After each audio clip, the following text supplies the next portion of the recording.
नमस्कार, मैं प्रेयसी। स्वागत है आप सभी का द प्रिंट लाइन्स में। चलिए नजर डालते हैं आज की 5 बड़ी खबरों पर। प्रधानमंत्री नरेंद्र मोदी ने अपने संसदीय क्षेत्र में लगभग 451 करोड़ रुपए की लागत वाले इंटरनेशनल क्रिकेट स्टेडियम की आधारशिला रखी। इसके अलावा सांस्कृतिक महोत्सव 2023 के समापन एवं पुरस्कार वितरण समारोह में भाग भी लिया। इस मौके पर लोगों को संबोधित करते हुए उन्होंने कहा कि जो खेलेगा वही खिलेगा। एक समय था जब माता पिता बच्चों को इस बात के लिए डांटते थे कि हमेशा खेलते ही रहोगे क्या, कुछ पढ़ाई वढ़ाई करोगे कि नहीं, यही हुड़दंग करते रहोगे क्या, यही सुनना पड़ता था। अब समाज की सोच बदली है। बच्चे तो पहले से ही सीरियस थे ही, अब माता पिता भी स्पोर्ट्स को लेकर के गंभीर हुए हैं।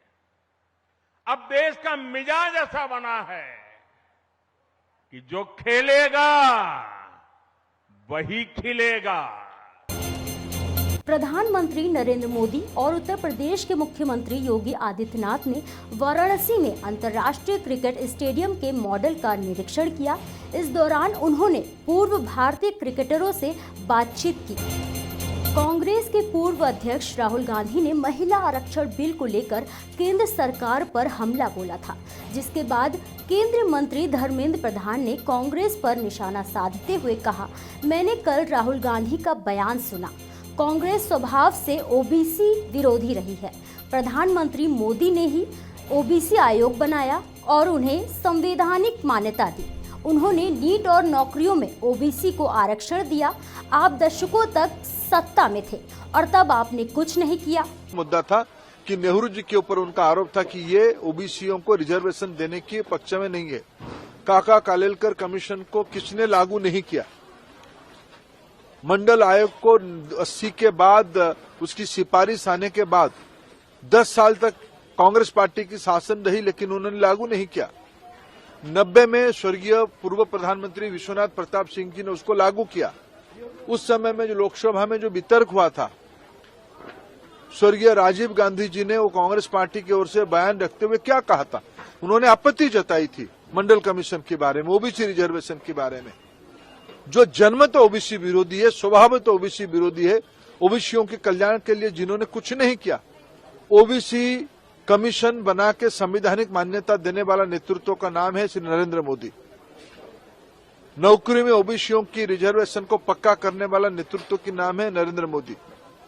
नीट में रिजर्वेशन को ओबीसीओं के लिए पक्का करने वाला नेतृत्व की नाम है नरेंद्र मोदी। आप जब दायित्व में रहे, पीढ़ी दर पीढ़ी रहे, दशकों तक दायित्व में रहे, तब तो कुछ नहीं किए।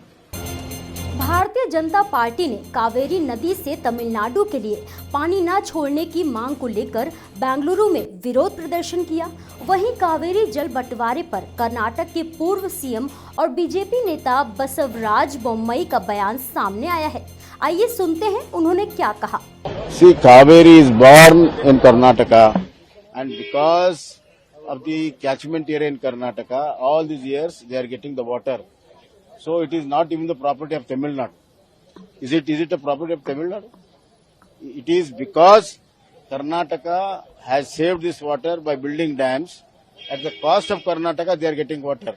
So they should better mind their language.